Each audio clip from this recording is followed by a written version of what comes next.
Okay, so what happened to the clock? I can't hear it. Tell her it's too many.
You ready yet?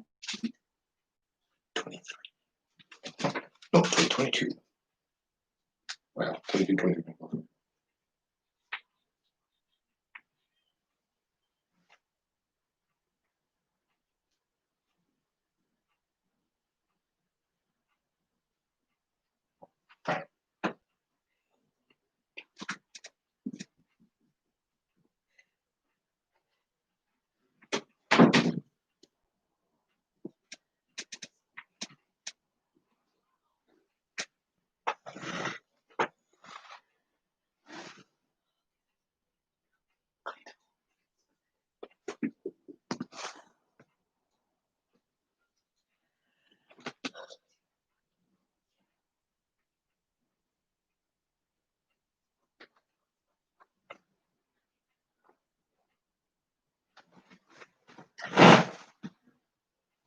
Oh, 7:31. 7:29. My phone says 7:31. Really? What is your address? 7:29. Your phone's fast. My phone's fast. That's weird. Why would your Like phone? 2 minutes. Yeah. Yeah, Bizarre. that's a It is very bizarre. substantial amount of time. Yeah, we're trying to get somewhere. Like, minutes totally. Yeah. Or, It takes me 2 minutes to get to town. yeah. Yeah, you could be late. I could have been. Yeah.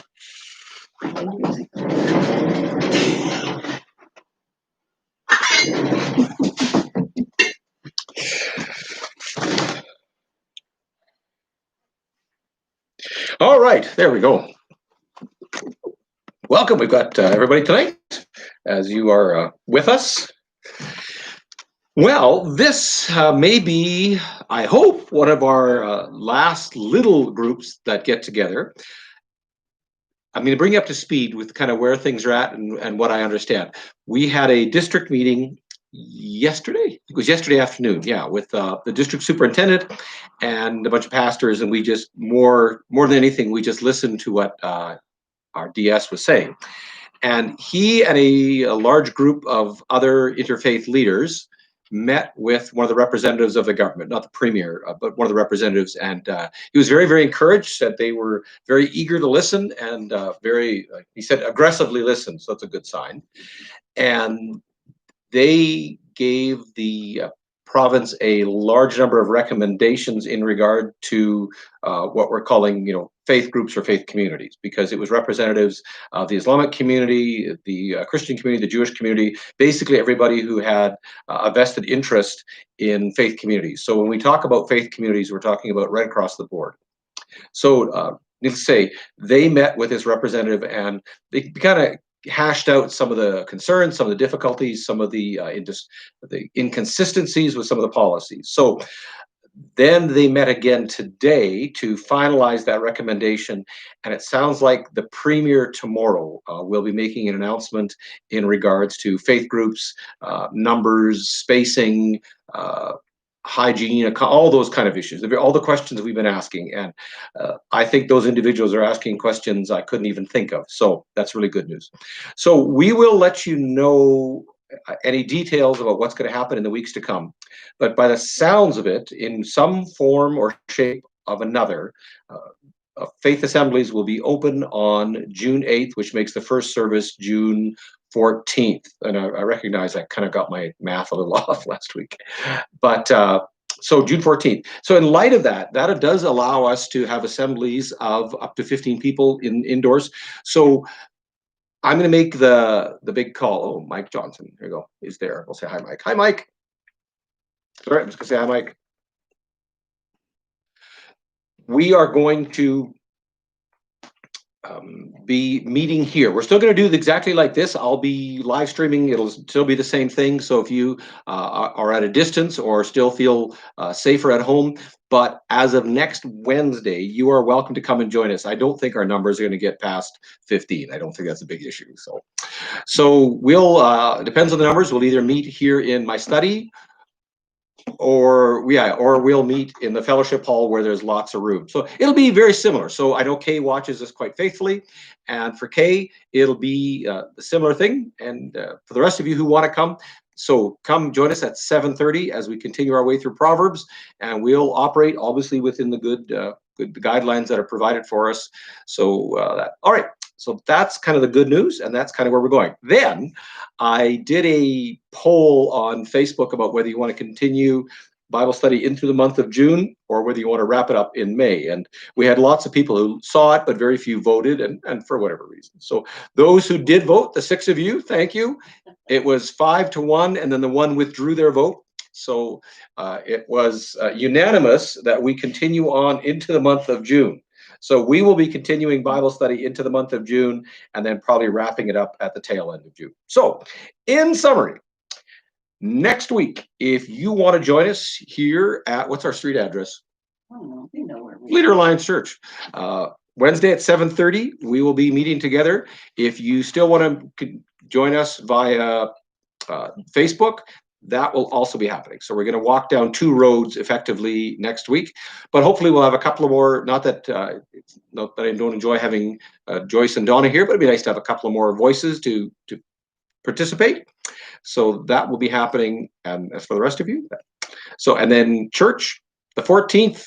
However that looks, whatever that looks like, I have no idea. But we will continue to cooperate with the requirements of the health district. So I guess there was a bit of a hot spot in Saskatoon. The province has declared something because there were 2 large family gatherings and 60 people were at the gathering. So, or it has affected 60 people. So it is what it is. But all right.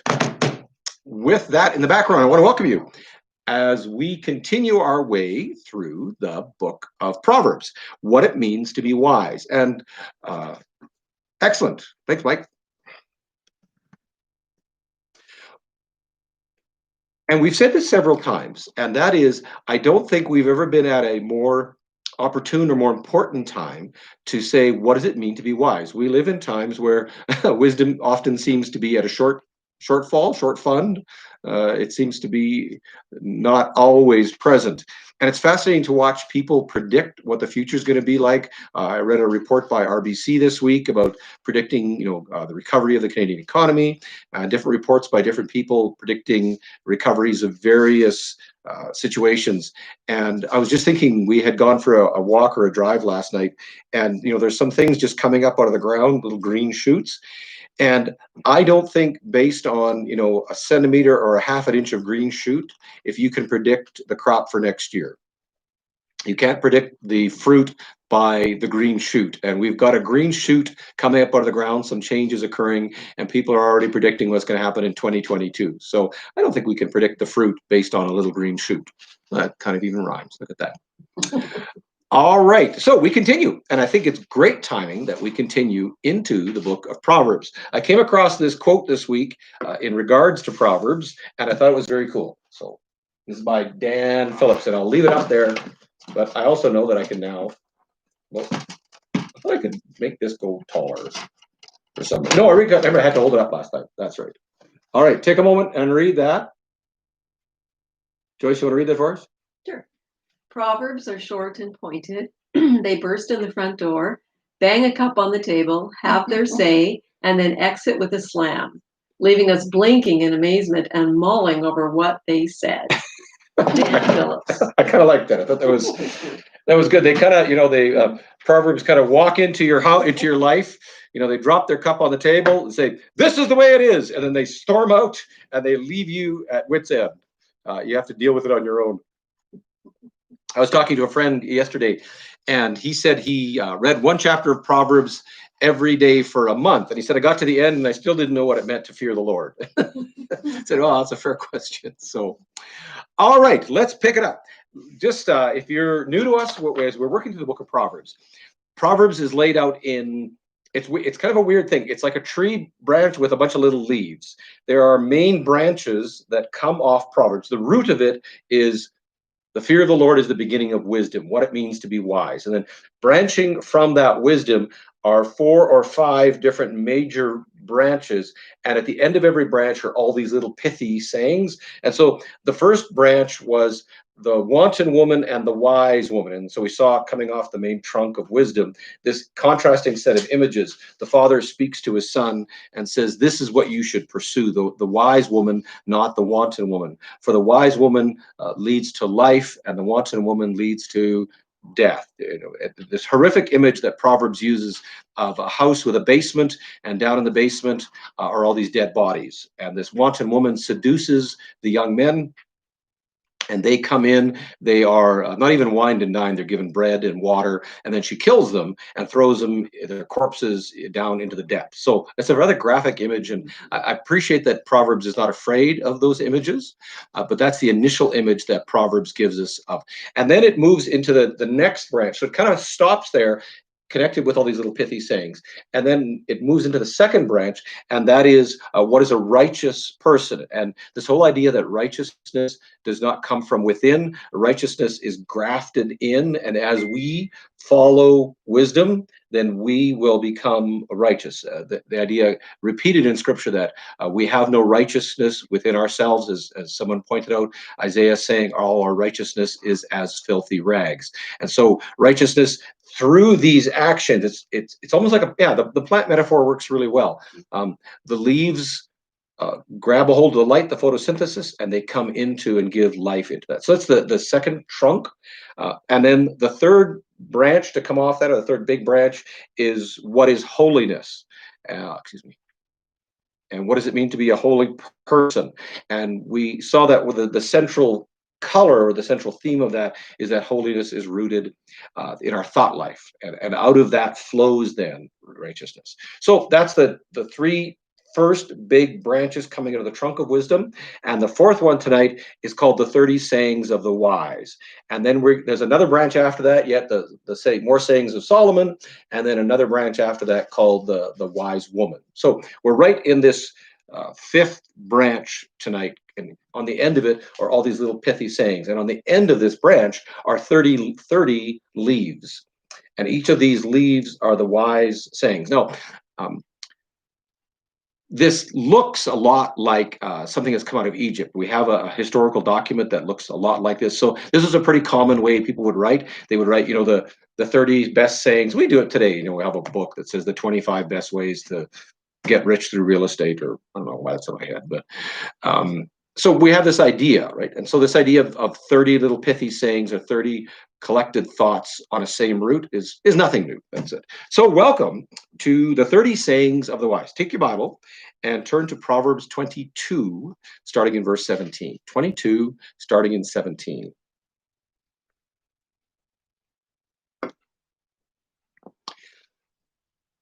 So the question is, this is kind of a concentrated idea that there's these 30 phrases all lumped together. And people, scholars and thinkers have said, okay, what's the connection between the 30 ideas? Is there a theme running through it? Is there a point? Why would you just sit down and write 30 ideas? So a couple of people have come up with a major set of themes. And one set of authors said, this is the keys to becoming the best version of yourself. And you could probably tell that was written in the last few years. But so they called it the keys to developing self, instructions for the transcendent life, or how to rise above being a fool, which I like that metaphor, how to rise above being a fool, because most of us sink into our own foolishness. So one author said, really, this is 30 ways to become the best version of you. And I'm not particularly fond of that because it kind of smacks of, this is all about me. That's one way. The next set of authors said, hey, these 30 ideas are really 3 keys or 3 teachings on how to have a flourishing life. And I like that. We talk a lot about that idea, and we see that in the Bible a lot. This idea that how could life flourish? We're here in the tail end of May, and we had a little rain this week, and things are turning up green. It's starting to flourish. And so that's a really good word. And it's a very Bible word. This whole idea that God wants our lives to flourish. And we see this in the New Testament when Paul says, may your body, mind, soul, and everything kind of, grow. So this whole idea that God wants us as people to really grow, to flourish in every facet of our lives, every aspect. And so the authors say, hey, this is one of those how to flourish kind of passages. And it has 3 keys to flourishing. One is, how to flourish in your community, that is with your family and friends, how to flourish in your workplace, kings and justice and market stuff and economies, that kind of stuff, and money, and then how to flourish in your own soul. He talks about addictions and food and drink and all that kind of stuff. So that's not bad. I kind of like that this is about 3, I'm reluctant to use the word keys, but this is 3 kind of channels, how wisdom then gets applied to a flourishing life. And we start to see wisdom applied to a better life. Not wisdom just as something kind of pie in the sky, like, the sage. I was watching, somebody sent me a video this morning of a monk singing Beatles songs with one of those big gongs. And it was, he was singing Sergeant Pepper's Lonely Hearts Club Band in a very Sergeant Pepper's Lonely Hearts Club Band gong. It was funny, but that's not what we're talking about. We're talking about the inner life and that kind of thing. So I'm sure I lost track of my thoughts there for a second. But so keys to flourishing, not bad. Living a whole, pure, vibrant life. All right, so that's kind of 2 ways approaching this. I'm going to present you a 3rd way I think is a better way at the end. Not that those are particularly bad ways, but it helps us see that this isn't just 30 random little leaves. This has actually got a purpose to it. So, all right, Proverbs 22, starting in verse 17. I'm always challenged a bit on how to approach it because there's big chunks here. It covers, oh boy, how many pages? You got your Bible in front of you. It is quite a few pages of ideas. Here we go. Boy, I printed them out so I could read them all. But in my pages, it's 11 pages of Proverbs. Lots of leaves on the tree. But it starts out with verse 1. So verse 17. Proverbs 22, verse 17. Pay attention and turn your ear to the sayings of the wise. Apply your heart to what I teach. So we know this is a fresh section. It's just beginning, a new idea that's coming on board. So he says, listen to me. And so that's a very familiar theme in Proverbs. Pay attention, listen, because we don't always want to listen to what's wise. It's easy to fall into foolishness. So, and apply your heart. All right. Verse 18. Donnie, you want to read verse 18? Sure. For it will be pleasant if you keep them within you, that they may be ready on your lips. So why do we put wisdom in our heart? because it makes life pleasant, right? It's pleasant if we hold them in our heart and if we have them ready in our. So Proverbs are like a multi-tool on the belt. They're meant to be used quickly. They're there to be kept ready on our lips and always within our hearts. So here we go. Then he gives the second reason why we should pay attention. The first one is they're pleasing to our hearts. And the second reason that we should keep these proverbs close and nearby, or why we should listen to the author, he says, so that your trust may be in the Lord. I teach you today, even you. So why should we listen to this author? You ever meet someone and you wonder, why should I listen to you? That can be the case. Where you're watching TV or a show starts, or you tune into a movie, and in the first 3 minutes you're already going, why am I here? Why am I watching this? Been on more than one occasion I've got 10 minutes into a show and turned it off. Or you listen to a preacher and he just kind of jumps in, or she jumps in, and you're going, there's really no reason I should listen to you at this point other than the fact that I'm polite. So he says, here's the reason you need to listen to me. And verse 20, have I not written 30 sayings for you, sayings of counsel and knowledge? So this is the introduction to these sections, teaching you to be, here we go, honest and speak the truth. This is the end game. He wants his hearer to be an honest person, and along with honesty in their heart, to actually be honesty in their lips. So that you bring back truthful reports to those you serve. So this might be a servant he's talking to. So that's the first kind of saying, the kickoff saying. All right, here we go. Number 2, Joyce, starting 22-23. Do not exploit the poor because they are poor, and do not crush the needy in court. For the Lord will take up their case and will plunder those who plunder them. This is the classic proverb.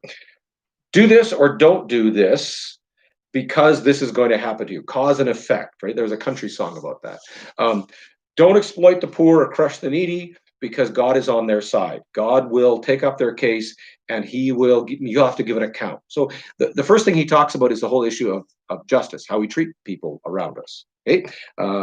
Number 3, we're not going to do them all. We're going to pick a few to create a bit of a theme so you get a sense of where we're going. Number 3. 24. Yes, and 25, please.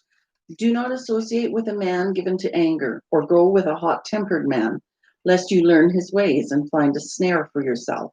So you can see this is like a separate leaf on the branch. The first one is he's talking about the poor, don't exploit them. And then he jumps to almost like a separate idea, but we'll see how they're connected. So this time he says, don't make friends with someone who's got a bad temper or a hot-tempered person, and don't hang out with easily angered people. My brother once said, I think he said it wisely, that all men are like steel. If they lose their temper, they're no good. He says, listen, be really careful about who your friends are. And if you start hanging around with people with a bad temper, what happens to you? You become like them. Yeah, you learn their ways and you get caught up in their ways. And you can see it like in a mob. People are getting angrier and angrier, and the person who wasn't that angry gets angry along with them. They get caught up in that. So he says, listen, who your friends are is really crucial to your life. Not just how you treat other people, but who you bring into your circle. And he says, listen, it's not good to hang out with people with a bad temper, because you're going to learn from them, and you'll start thinking that it's okay to lose your temper, and you're going to get caught up in their insanity, into their madness. So this is the kind of proverbs we're dealing with. So first one is about the poor, which is issue of justice. Then he moves into your friendships. And then 26-27, Joyce. Do not be a man who strikes hands in pledge or puts up security for debts. If you lack the means to pay, your very bed will be snatched from under you. So now we're talking about finances, right? He's talking about co-signing loans here. Don't be the one, it's shaking a hand for the pledge, saying, yeah, if Fred borrows money, I'll make sure he's good. I'll cover the loan, or I'll put up my house or my donkey or whatever would be in this day as a security for the debt, that a chattel mortgage where there's security, because if the time comes and the loan is due, who's on the hook?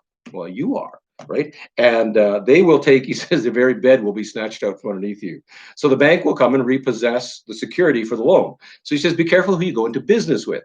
Be careful who your friends are. Be careful who you go into business with. So all these things then begin to just, you can see a man sitting down with his son saying, son, be kind to the poor. Be careful hanging out with angry people. Be careful who you lend money to. These are common things. Next one, 28 and 20. Sorry, just 28, Donna. Do not move the ancient boundary which your fathers have set. All right, this one needs a little bit of a background. We know today where property lines lie on a farm. Usually it's a fence line, right? We know that this fence line divides your property from mine or yours from your neighbors, right? And so what they would do in those days was they would set up boundary stones, great big rocks. And the rock would be the marker between my field and your field. Now, property stayed in families for generations. As it does sometimes today, but not always. And what people would do is every year they would move the boundary stone an inch more or 2 inches into their neighbor's property. So within a few years, you'd have a foot more property. Within a few decades, you'd have quite a bit more property. In other words, you would slowly steal land from your neighbors. And because it was such a small amount, you'd never do it, obviously, all of it, but enough that you could actually gain some benefit from doing that. So if the fields are small, and you took a 10-foot strip off the side, that's a substantial amount of grain or property on a small farm. So he says, don't do that. Don't be a jerk. Don't steal from your neighbors. Don't move the ancient boundaries. And this is going to come up again, by the way, later on. And then verse 29, Joyce. Do you see a man skilled in his work? He will serve before kings. He will not serve before obscure men. So now he's encouraging us to be really good at our jobs. You see somebody who's really good at their job, they're going to rise up in their skill set. And so he's encouraging his son or his apprentice in this case to get good at the job, whether it's stonemasonry or being a baker or a carpenter or whatever the skill set is. He says, look, there's an advantage to being good at your job. All right. 23, chapter 23, verses 1 through 3. Okay. When you sit down to dine with a ruler, consider carefully what is before you and put a knife to your throat. If you are a man of great appetite, do not desire his delicacies, for it is deceptive food. It is a great image. So now you notice you're skilled at your work, you're serving before the king, and the king says, hey, come over for dinner. He says, be discreet. This is like those Emily Post kind of things, where there was etiquette. He says, the etiquette is when you sit down with a ruler, just take a little portion and eat discreetly. Put a knife to your throat if you're given to. Don't sit there and kind of eat everything that's put in front of you, because the king is now going to look at you and go, you're not a very nice person or a good person. So he's actually teaching etiquette rules for people to behave in public. They used to always say to women, if you go out for dinner, eat a little something beforehand before you go out, so you're not too hungry. 1950s etiquette things. But so he's teaching people how to behave in public when they didn't know. All right. We're going to skip saying 8, which is don't wear yourself out to get rich. Don't wear yourself. Don't trust in your own cleverness. Cast a glance at riches, they're gone. In other words, figure out what money is about. We're going to see the connective tissue between all these here. Saying 9, don't eat the food of a begrudging host, nor to crave his delicacies. For if he's a kind person who is always thinking about the cost. This is like, dining with a Mennonite, right? Or that kind of joke, right? If someone's not generous and you eat a lot, they're going to go, oh, you ate so much. We were out at the gun range and someone was counting the cost of every shot. And I thought, it's maybe hanging out with Mennonites who are shooting, but I won't name anybody. Eat and drink, he says to you, but his heart will not be with you. You will vomit up the little you have eaten, and you will have wasted your compliments. So it's kind of a clever. These are about how to behave in public. Saying 10, don't speak to fools, for they will scorn your prudent words. Pay attention to talk. And here's 11. Where are we up to? Joyce, 11.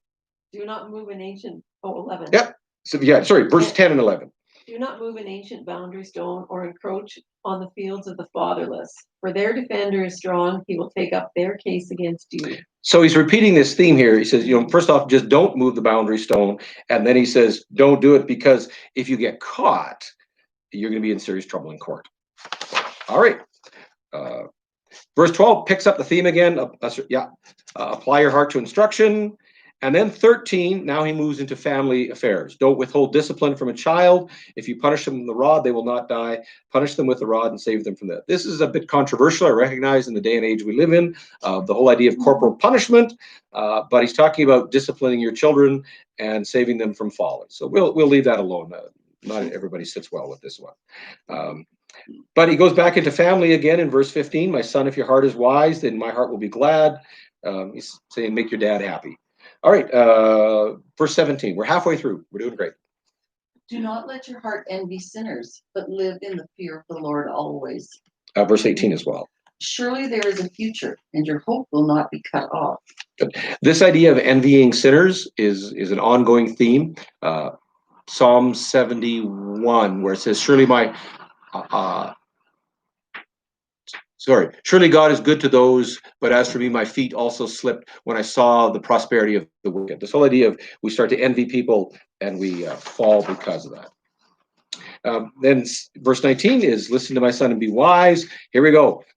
Verse 20, do not join those who drink too much wine or gorge themselves on meat, for drunkards and gluttons become poor, and drowsiness clothes them in rags. So he says, hard work, don't get drunk, and don't eat too much. Don't gorge yourselves. You get that meat belly and you fall asleep after. So if you imagine if you're drinking wine and you're eating, you're going to fall asleep pretty quick, and drowsiness clothes them in rags. You're not going to work. So he says, don't hang out with those people too much. Don't join with those who drink too much wine. Good. 22 through 25 are back to the parents again. Listen to your father and your mother. Be a child of joy. All right. And then 26 is the 18th one. My son, give me your heart.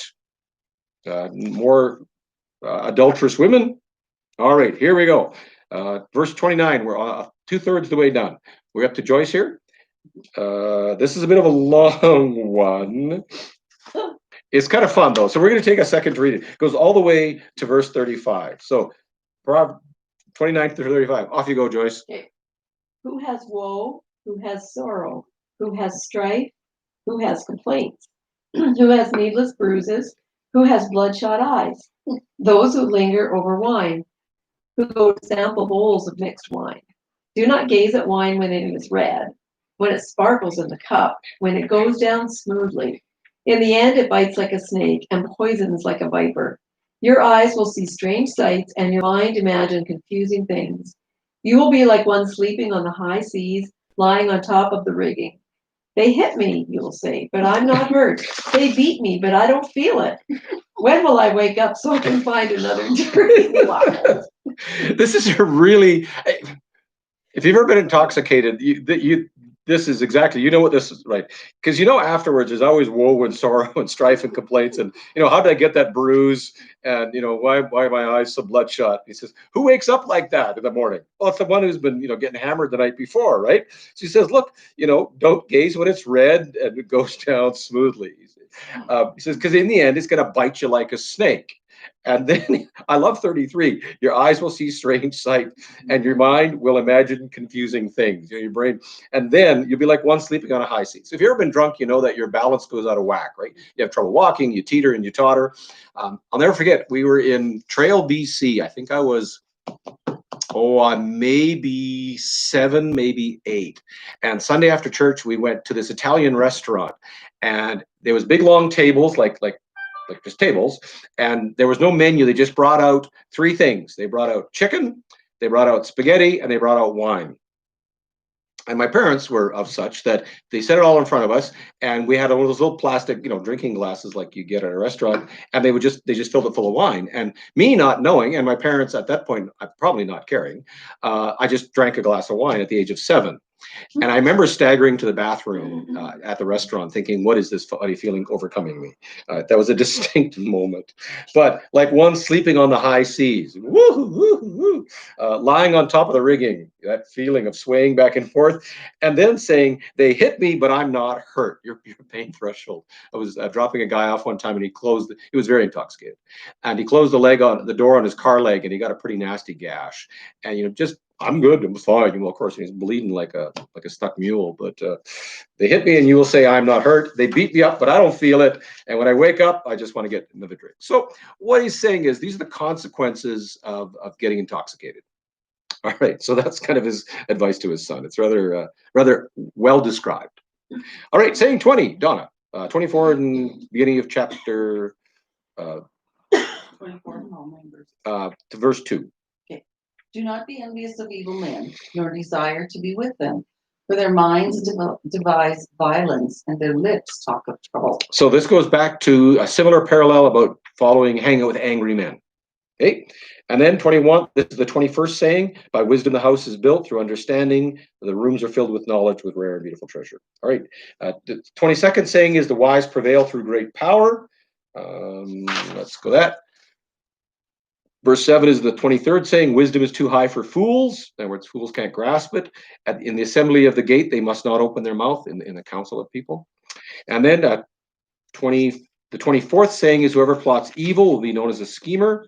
The schemes of the folly are sin, and the people detest a mocker. So again, just relationships. Good. You're hanging with me, and we're almost done the 30s. We've only got 5 more to go. We've moved rather quickly through them. These are worth reading over and reviewing. 25, starting in verse 10. Joyce, you want to read? You get the long ones, don't you? 10 through 12. If you falter in times of trouble, how small is your strength? Rescue those being led away to death. Hold back those staggering towards slaughter.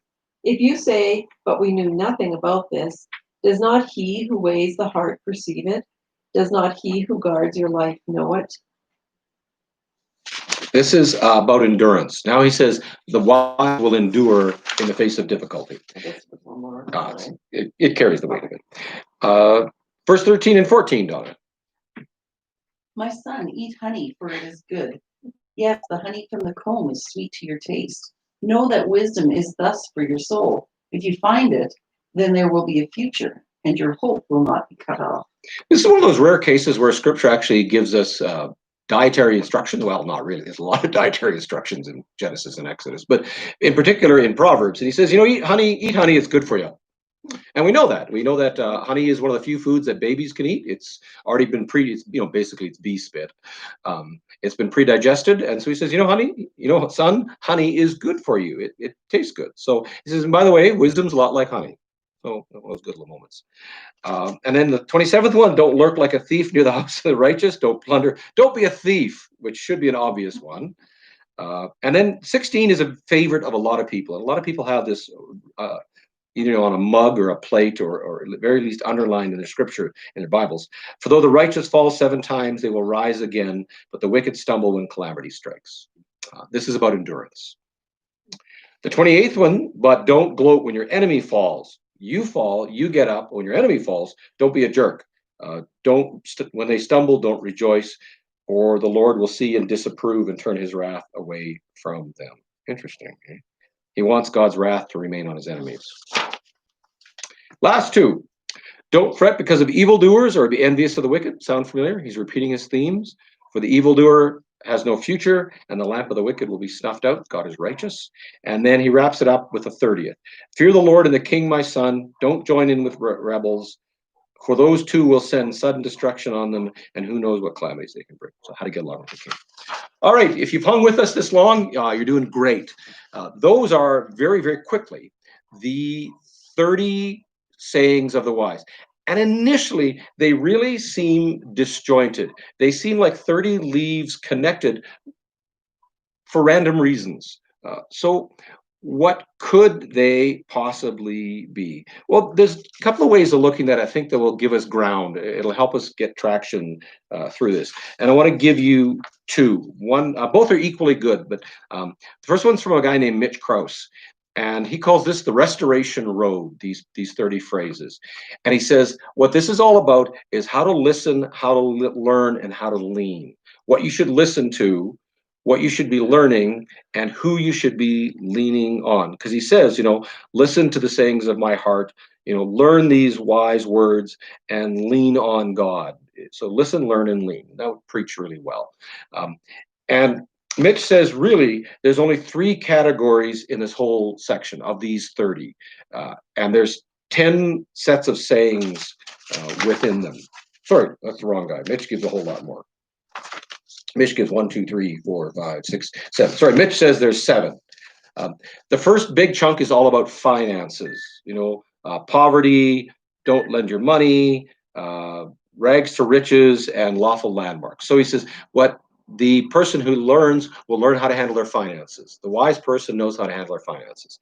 And then he says the second section is about friends. How do you deal with relationships? The bad company, the drunkard, the angry person, the lazy person, and the rebels at the end. So understand how to manage your finances, how to understand how to manage your friends, And then the third category is understand how to manage your faith, hard work, common sense, those kind of things.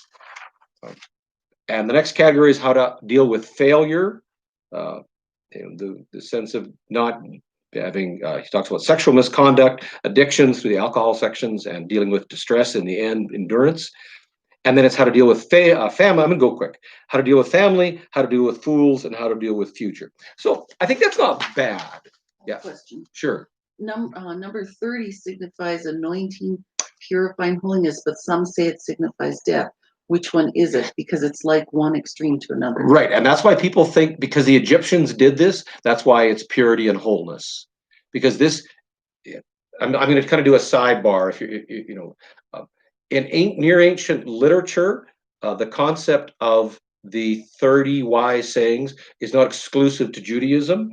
It's, you know what? Actually, I've got sunlight coming in there. I got to close that. Joyce, could you close that blind? Oh, sure. I got a big white bar that everybody can kind of see right there. So within ancient Near Eastern literature, the concept of the 30 wise sayings was a common linguistic or literary tool. I'm sorry if this is kind of out of your wheelhouse, but it explains it. And that's why the 30 is the positive one. It's the completeness. It's the, oh, that poor blind, right, Joyce? Hang on, folks. I got to go. I'll just give Joyce a hand. No, that's fine. This blind has got some troubles. Let's do this side. Here we go.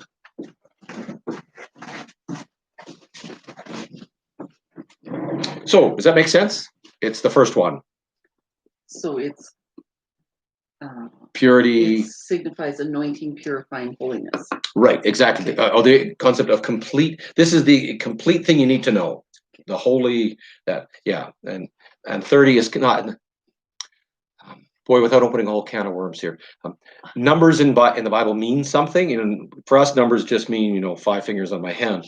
Yes, it makes sense. Yeah, it does. So in scripture, numbers, 7 is the number of God, 6 is the number of man. So we get the mark of the beast, 666. And we get 7 days, the number of creation, the number of completion. And on the 6th day, man is created. And then on the 7th day, God rests. So 7 is the number of completion. We get 40. Moses was in the wilderness 40 days. They spent Jesus was in the wilderness 40 days. They spent 40 years wandering in the wilderness. So these numbers all have weight, and 30 is the number of wisdom. And that's why we get, later on, we get chapter 30, the woman of wisdom. Right. So Mitch says this is the Restoration Road, listen, learn, and lean. And that's not bad, but that's not the one I'm going to camp on tonight. I like a guy named Thomas Ulrich. Thomas says what this is how to deal with life. He's giving us instructions because life throws all this stuff at us, and we'll talk about some of the stuff in a moment. And he says, this man sits down with his apprentice. He says, look, stuff is going to come your way, and you're going to get hit with 3 biggies that are really going to be the worst thing or the hardest thing for you to deal with. And so he's kind of preloading the deck. He's putting, he's shoring up the wood before the weight comes, because this young guy is going to face these challenges in life. And he says, before you get there, let me, preload the shock before it comes. And so he starts out with this whole thing about wisdom. It's beneficial. He says, wisdom is what you're going to need to deal with the garbage in life that's about to hit you. And I often think, with young people, how can we preload them, in their intellect before they go out into the world? And he says, what you can preload somebody with is wisdom. And that's what an apprenticeship is. You think about it. If you ever got job training, you kind of learned ahead of time, so that when the time came, when the tire was flat, you knew how to fix it ahead of time. When the issue popped up, you had some skills ahead of time, and that's what he's doing. So he kind of preloads his young apprentice and says, I'm going to preload you with wisdom, because here's the 3 issues you're going to deal with the biggest. The first issue, he says, you're going to encounter is the problem of people. How do you deal with people? You think about, in our lives, some of the happiest moments and some of the worst moments are dealing with people. We need self-discipline. We need to deal with difficult people. We need to, what happened when we see people who are rich and we're not, and we struggle with envy. So he does a whole bunch of these sayings that all deal with preloading us how to deal with when people come into our lives. And I won't give you all the numbers, but there's 1, 2, 3, 4, 5, 6, 7, 8 of these are all about how to deal with people. And the second issue he says that's going to hit you is dealing with injustice. I think every one of us at some point has felt that we have been dealt in somebody hasn't been fair, whether it's the boss at work, the anything. Just life isn't fair. And how do you deal with injustice? And so he preloads a bunch of these issues. Talks about poverty, talks about injustice and defenseless. He talks about moving the boundaries. That's justice. And so he creates 1, 2, 3, 4, 5 of them deal with the whole issue of dealing with injustice and how to live. So how to get along with people when they're difficult, how to deal with injustice when you encounter it. And the third big thing that hits people that he preloads this apprentice with is how to deal with temptation. The being like them. And that's why there's a big chunk on alcohol in the section on anger. How do we deal with the temptation, the risks of addictions, relationships with friendships, the temptation to hang out with the wrong people, right? So that's why I like Ulrich's approach. He says, this guy's sitting down with his apprentice saying, all right, be wise. You got to be wise in this world because you're about to encounter injustice, people, and temptation. And that's why it's a great preload. So I asked myself that question, what are the issues that we encounter? What are the things we butt our heads up against most often in this life? And how can our faith preload us or prepare us to deal with life's problems? So I did a bunch of study this afternoon. And this is kind of the top 11 top 13. This is like a David Letterman thing, So here's the top 13 things that most of us, and recognize that there's always going to be more, but 13 is a nice number that we have to deal with. And you can agree with me. And so if you don't have to have a pencil and paper, but maybe check off a box every time I say one and think to yourself, yeah, is that something I've had to deal with? And I don't know how I'm going to deal with this, right? So criticism. Number one, I think every one of us, whether it's in the job place, whether it's our home, whether it's our family, wherever, none of us like getting criticism, but it's inevitable. We're all going to be criticized. You're driving down the street, somebody honks the horn at you. That's a form of criticism. You're an idiot. So how do you deal with criticism? Number two, how do you deal with not just failure, but when we don't get what we want or what we desire, when we don't achieve our goals? How many of us, as we get into our middle age or later, as I get there, look back on life with regret, and we say, how do I deal with this? Number three that most people deal with is financial issues. Absolutely. Number four is health issues. Every one of us at some point will deal with health issues. Number five issue that people deal with is the end of relationships, whether people move just like we do, or whether it's because of conflict, and how do we cope with and how do we manage when a relationship ends, especially if it doesn't end well, or maybe even when it does, if someone that we love moves away, that can be heartbreaking. Number six, this is my favorite category because this is the one that probably just annoys us all, that we deal with, and that is stuff breaks or gets messed up or doesn't work. Whether it's, system fails, government failure, and we're on the phone for an hour trying to get something solved. Packaging. I was in the store and the guy ahead of me was at the IGA and he had the little slippery clear bags for the vegetables.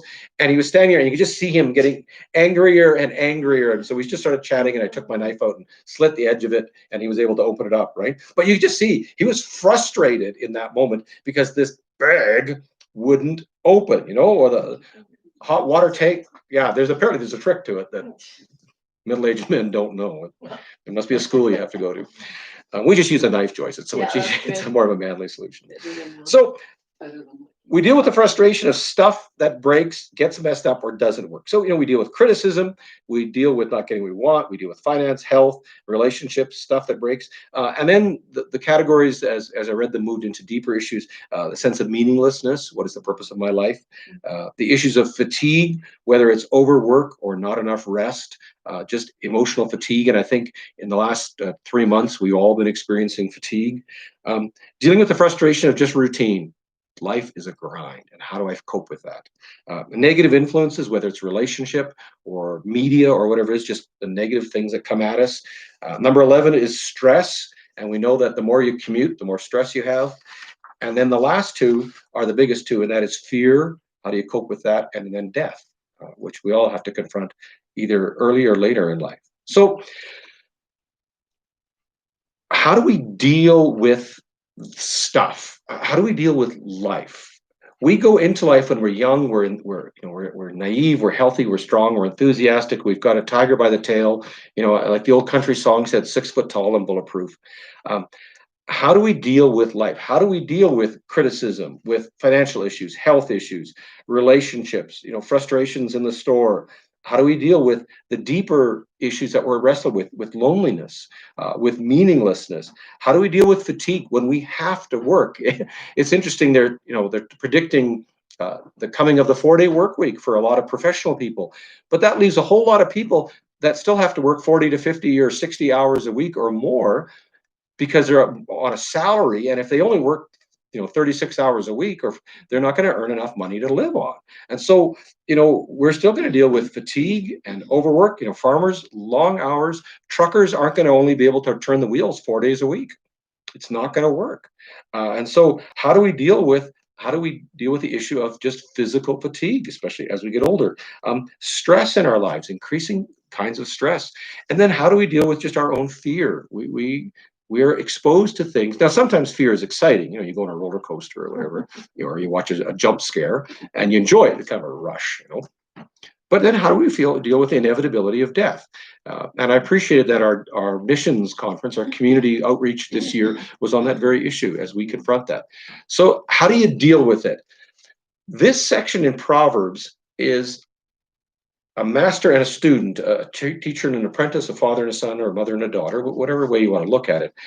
Looking at this person, this young person in front of them and saying, look, you're about to encounter all these difficult things, injustices, relational issues, temptation, stuff's going to break, you're going to get tired, you're going to deal with stress, you're going to have to deal with fear, you're going to deal with death. So how do you deal with it? And that's what this book is about. I think that's the approach I like for this chapter, this section of 30 Wisdom. He sits down with this young person and says, life is about to kick you in the head with a frozen boot. How are you going to deal with it? Well, let me give you a toolbox, that red toolbox of 30 tools that can help you deal with it. I'm going to help you deal with people. I'm going to give you wisdom to deal with injustice. I'm going to give you wisdom to deal with temptation. And sometimes the only way to deal with temptation is run away.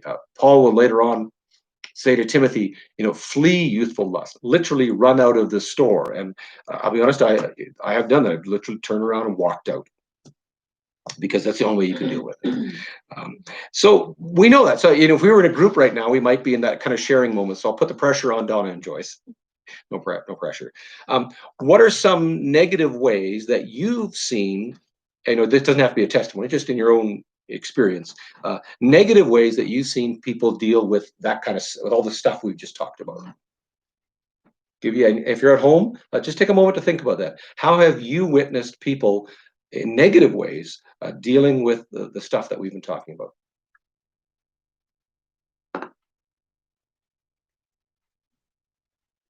I think if you're dealing with that you're disappointed in maybe your job or financial stuff, it might cause you to do almost like unscrupulous things to get ahead. Yeah, and that's why he talks about don't move the boundary stone, right? Yeah. Because that's based on financial need, right? The person wants to succeed, so the temptation is so they break the law, they go unscrupulous. You're right. Yeah, we lie, cheat, and steal.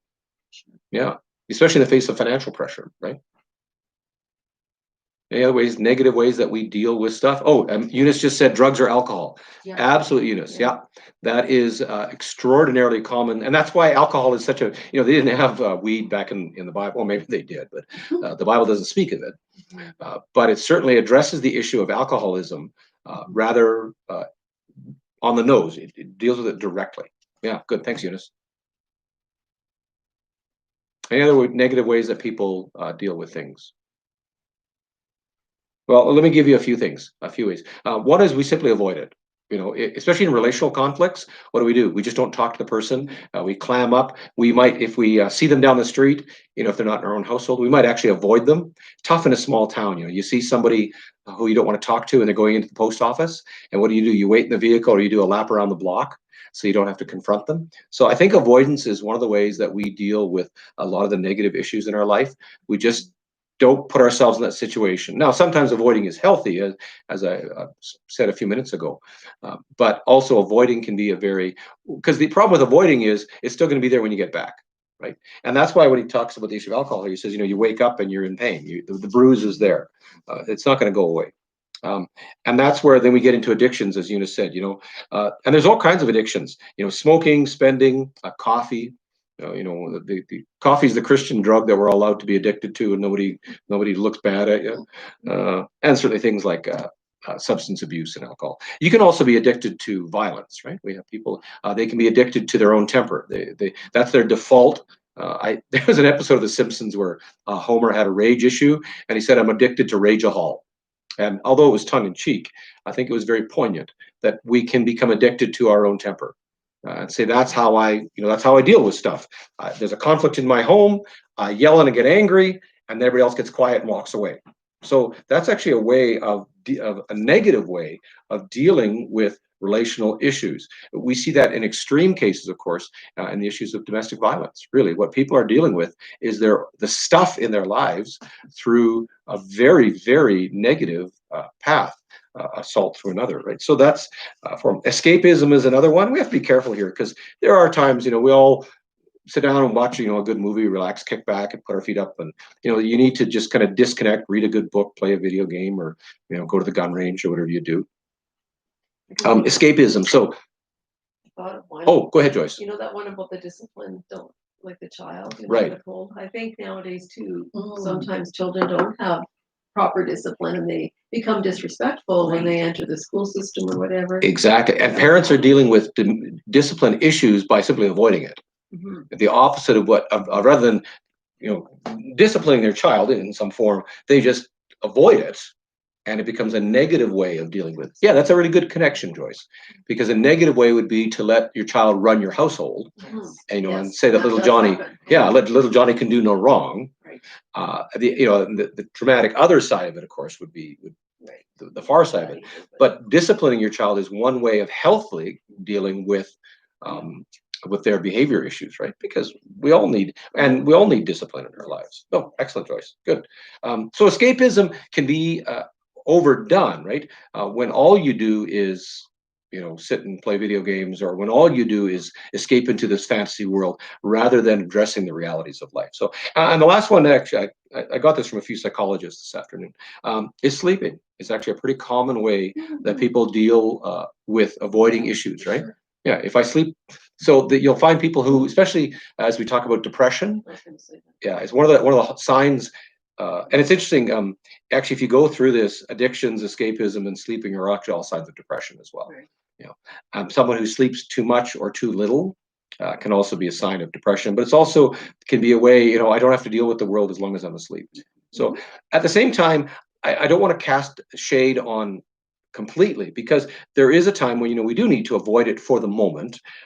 There is nothing wrong with putting your foot up, having a cup of coffee, and relaxing. Escapism, enjoying a movie, a book, going to the fair, going to the beach, all those things. And a good night's rest is actually a blessing from the Lord. Psalmist says, the Lord gives his beloved sleep. It's a gift from God. So if you don't have it, you know what that's like. So the question of the chapter is, we're getting past an hour here, but we'll wrap it up pretty quick here. Is what is the wise person? How does the wise person deal with stuff? So if I was to ask you in your wisdom, and again, we would share a little bit, but we could go through these list of 13 and we could sit down and we could share or formulate some kind of a wise response. How does the wise person deal with criticism? How does the wise person deal with finances? And there are financial management courses a person can take. How does the wise person deal with the fact that sickness and disease come to us all? How does the wise person deal with an unexpected turn of events? I have a friend who just had cancer, right? And we've all faced that. How do we deal with it? How do we deal with what does a wise person do when a relationship ends poorly? Whether we want to or not, or when a good friend moves away to the city, and how do we deal with it? How does a wise person deal with when stuff just doesn't work. The car squeaks, the door breaks, the bag at the co-op drives you nuts, the hot water's not working, all the stuff, system failures, you're waiting in line at the insurance agent and they tell you don't have the right paperwork or whatever, what's the wise approach to dealing with stuff that gets messed up, doesn't break, or doesn't work? How does a wise person deal with meaninglessness, fatigue, the droning weight of routine, negative influences, stress, fear, and of course, death? At this moment, would be an opportunity again for us to share a little bit, and that's why I would love for us to get together to share the wisdom in the room. But from my own limited experiences, I'll just share with you 3 ways that I think are a wise way of dealing with some of these key issues. The first one is awareness. Being aware of your own emotions, being aware of how you're feeling. If you're in the grocery store, and I've got that stupid little bag, and I'm getting angrier and angrier, and I realize I am getting angry at a plastic bag, and I'm starting to look like an idiot in a very small town. And people see the guy, oh, the pastor is getting mad at the grocery bag again. He's lost his mind. So being very aware, self-aware of what you're saying, what you're doing, right? Being aware of how you spend your finances, being aware of your own fatigue. I think one of the things I'm the worst at is being aware of my own fatigue, because I tend to go, push until I crash and burn. And, my family becomes, maybe you should take a nap.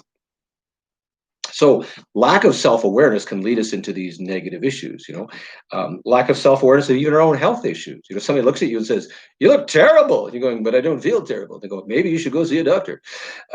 Those are some other, so this whole idea of awareness, and awareness comes through both self-awareness, but also being in relationship with honest people who can say, you're acting a little bit weird, or being aware of your own temperament, that this does stress you out, being aware that you're in a rut or you're in a routine. So I think awareness is the first effective step in confronting and dealing with. Does that make sense? And we often need help in awareness, because we're not always aware. We need other people to speak into our lives and say to us, that's why Proverbs talks about, iron sharpens iron, one man to another. Men especially, we need somebody to be able to live in our lives and say, look, you're acting like not a good guy, and you need some help. And then once awareness then is confronting it, stepping towards it. I've often said that every pastor should smell like smoke. Every one of us should smell like smoke. We walk towards the fire. And we've said this at Issues of Grief, that the only way through grief is through grief. The only way through a lot of issues is actually to go towards them. We need to step in and say, look, I am angry. And I'm going to recognize that. I'm not only aware of it, but I'm going to confront it. And I think we have to confront the issues themselves. We have to confront, it's like doing your books at the end of the month, confronting your financial realities. For years, we didn't want to know. It was just, the less I know, the happier I am. It's madness, right? Or confronting the fact that that person has moved away and you are sad. It makes me sad that you're not here with me, and claiming those things. Admitting, confronting stress and saying, what, my life is full of stress, and addressing it. So awareness, confrontation, stepping towards the fire, and then the whole role of endurance fitting into this. Scripture says in James, by endurance we conquer. And one of the works, as Paul goes through in Romans, this leads to this, this leads to this, and this gives us endurance. Endurance is one of the ways. Sometimes the only way to deal with fatigue is through endurance, or to deal with criticism is to endure the criticism. Sometimes the only way to do it is to endure through it. When you have an onsetting disease, you're going to need endurance to go to those treatments time and time again. So those are just the 3 that I thought about as how I've tried to wrestle in my own life. Trying to be more aware of when I am dealing with life's problems, being more confrontational and direct about it, and then really working on my own personal endurance. So ladies, can you think of any other good ways that we deal with how the wise person deals with life or stuff? And then we'll wrap it up.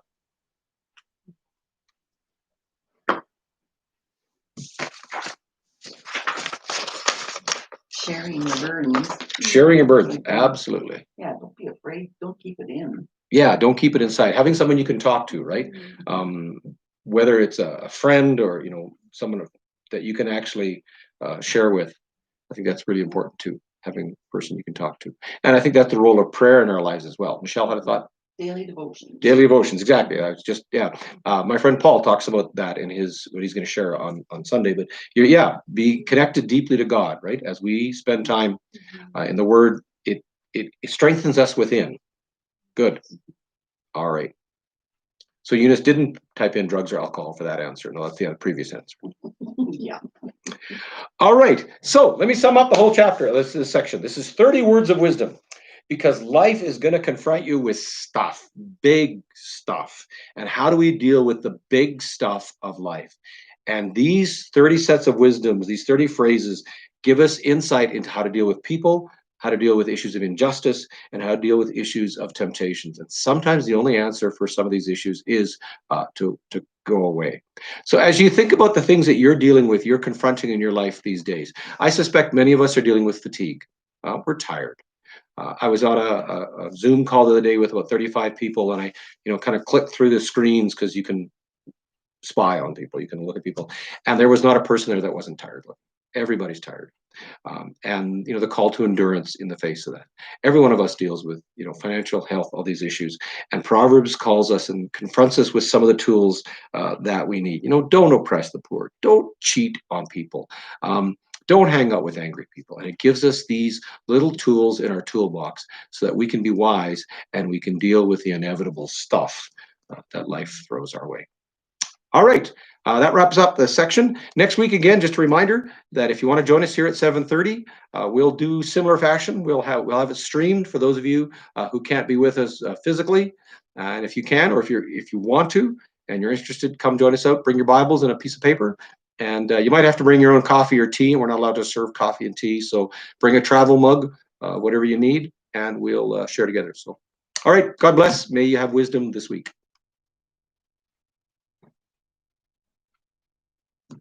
Didn't